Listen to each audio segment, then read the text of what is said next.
এই, আমি অফিসে যাচ্ছি আর তোমাকে যা যা বলছিলাম সব করে রাখিও, আচ্ছা?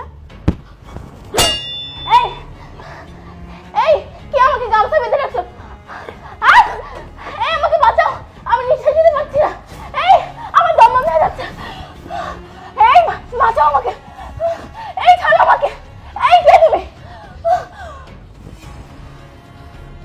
স্যার, আপনার কথা মতন আমি ম্যাডামকে শেষ করে দিয়েছি। এখন আপনার কথা অনুযায়ী আমাকে 5 লাখ টাকা দিন, আমার পেমেন্টটা দিয়ে দেন স্যার। আরে টাকা তো তোকে দিবই, আগে দরজাটা লাগা। এই শোন, তোকে টাকা দিতে চাইছি, টাকা তো আমি অবশ্যই দিব। তুই ওকে শেষ করে দিয়েছিস, তাতেই কি তোর সব কাজ শেষ হলো? আগে এটাকে গুম করতে হবে, তারপর না টাকা নিবি। যা, আগে এটাকে কোথাও রেখে আয়, তারপর টাকা নিস। স্যার, কি বলেন আপনি? আপনার কথা অনুযায়ী যদি আমি ম্যাডামকে মারতে পারি, তো ম্যাডামের লাশ আমাকে গুম করতে 1 মিনিটের সময় লাগবে না। আপনি আমাকে 5 লাখ টাকা দেন তো, আমার কীভাবে সরা লাগে আমার সেই ব্যবস্থা আছে। স্যার, আপনি আমাকে 5 লাখ টাকা দিয়ে দেন, আমি সেই ব্যবস্থা করতেছি। আয় দাদা, টাকা 1 লাখ, 2 লাখ, 3 লাখ, 4 লাখ, এই হচ্ছে 5 লাখ। তুই তোর পাওয়াটা বুঝেই পাচ্ছিস তো? তুই 5 লাখ টাকাই তোকে দিয়েছি। শোন, এটাকে তাড়াতাড়ি যে কোনোখানে গুম কর। এটা আমার বাসায় যতক্ষণ থাকবে ততক্ষণ আমার বিপদ। কি মনে থাকবে তো? যা যা, তাড়াতাড়ি ওকে কোথাও ফেলে দিয়ে। এখানে দাঁড়াই আছিস কেন? টাকা পাইছিস না?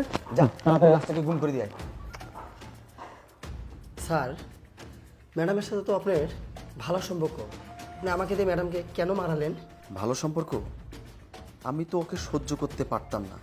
ওকে শুধু আমি আমার কাছে রেখেছিলাম ওর চাকরি আর টাকার জন্য।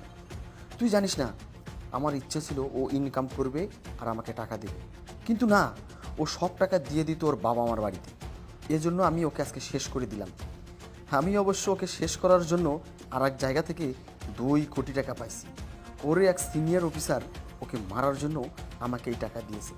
এই শোন, তোকে এত কথা শুনতে হবে না, তুই যা, তাড়াতাড়ি আগে একে গুম করে দিয়ে আয়। যা যা যা যা।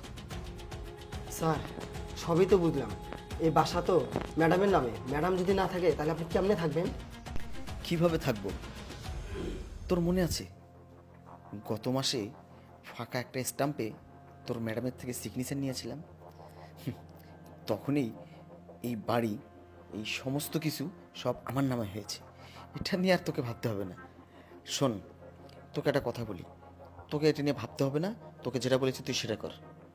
আর একটা কথা, আজকে আমি এই বাড়িতে বিয়ে করব। আমার আরেকটা মেয়ের সাথে সম্পর্ক। এই তুই যা তো, যা, ওকে নিয়ে যা। বেশি কথা বলিস, এই বাড়িতে কি হবে না হবে সব আমি বুঝবো। যা।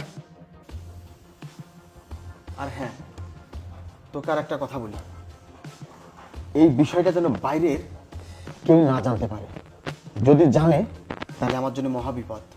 তোর ম্যাডামকে মারতে তোকে আমি 5 লক্ষ টাকা দিয়েছি, প্রয়োজনে তোকে মারতে আমি 1 কোটি টাকা খরচ করব। আমি আমাকে বাঁচাইতে যা প্রয়োজন তাই করব। কথাটা যেন মনে থাকে। এই দাঁড়া, অনেক বুদ্ধি তোর মাথায়, তাই না? আইনের লোককে ফাঁকি দেওয়া এত সোজা? ম্যাডাম, দেখছেন, আপনি তো আমার কথা বিশ্বাস করেননি। আপনার স্বামী আপনাকে কতটা ভালোবাসে এই তার প্রমাণ, দেখছেন? মানে তুমি কি রে, এখন কথা বের হচ্ছে না? আর তুই কি ভেবেছিস আমি শেষ হয়ে গেছি? মেহেদি আমাকে মেরে ফেলেছে? আরে এটা তো আমাদের প্ল্যান ছিল। মেহেদি আর আমি মিলে এটা একটা সাজানো প্ল্যান করেছি, বুঝছিস? এই ছেলেটা আমার বাসায় সারা দিন কাজ করে, আমার বাসায় থাকে। তুই নাকি আমাকে নিয়ে অনেক প্ল্যান করতি, আমাকে নিয়ে অনেক কিছু ভাবতি, এইগুলো এই আমাকে বলতো, কিন্তু আমি কখনোই বিশ্বাস করতাম না। কেন বিশ্বাস করব? তুই তো আমার স্বামী রে, আমি তো জানি তুই আমার সঙ্গে এটা করতে পারিস না। কিন্তু এই যখন আমাকে দিনের পর দিন বলে যাচ্ছে, ম্যাম আপনার স্বামী আপনাকে মারতে চায়, আপনার স্বামী আপনার জন্য অনেক নানান ধরনের প্ল্যান করে আপনাকে খুন করতে চায়, আমি তারপরে বিশ্বাস করিনি। আজকে যখন তুই আমাকে ফাইনালি মারার প্ল্যানটা করেছিস, তখন আমি আর মেহেদি মিলে প্ল্যানটা সাজালাম তোকে ধরার জন্য। এই, আমি তোর জন্য কি করি নাই রে? কি করে নাই তোর জন্য? আমি নিজে রোজগার করে তোকে খাওয়াই, নিজে রোজগার করে তোকে টাকা দেই, আর তুই শেষে তুই কিনা আমাকে মারতে চাস? ছি, এই তুই আমার স্বামী? তুই কারো স্বামী হওয়ার যোগ্যতা রাখিস না। তুই একটা বিশ্বাসঘাতক, তুই একটা বেঈমান, তুই একটা কাপুরুষ। শোন, তুই কিভাবে ভাবলি তুই আমাকে শেষ করে দিয়ে মুক্ত বাতাসে ঘুরে বেড়াবি? সেটা তো সম্ভব না। আরে আমি একজন আইনের লোক, সেটাকে আমি তোকে ছেড়ে দেবো? কখনোই ছেড়ে দেবো না। তোকে ভালো রাখার জন্য তোর জন্য একটা সুপ্ল্যান করে রেখেছি আমি, একটু পরে বুঝতে পারবি, বুঝছিস? দেখো, তুমি আমাকে ভুল বোঝো না। আসলে আমি তোমাকে মারতে চাইনি। তোমার পিছনে অনেক শত্রু। তুমি তুমি তোমার থানায় এত সৎ, তোমার জন্য তোমার সিনিয়র অফিসারদের অনেক প্রবলেম। তারা আমাকে বলেছিল তোমাকে শেষ করতে। আমাকে 2 কোটি টাকা দিয়েছে। আমি আসলে না ওই টাকার লোভটা সামলাতে পারিনি। তুমি এবার মতো আমাকে ক্ষমা করে দাও। আমি সত্যি তোমাকে খুব ভালোবাসি। আমি ভুল করেছি, আমাকে তুমি ক্ষমা করে দাও। আমি আর ভুল আর কখনো করবো না। এই, ওঠ, ওঠ! একটা কথাও বলবি না তুই। তুই একটা কাপুরুষ, তুই একটা বেঈমান। তোকে ক্ষমা করলে আমার জীবনটা শেষ হয়ে যাবে। এই, নিচে যা, দেখ গাড়ি আসছে নাকি, যা। তোকে না আমি অনেক বিশ্বাস করছিলাম রে। ছি, আর তুই কিনা আমার সাথে এটা করতে পারলি? না, তোকে ছাড়া যাবে না। তোকে দিয়ে আমি বাকিগুলোকে ধরবো।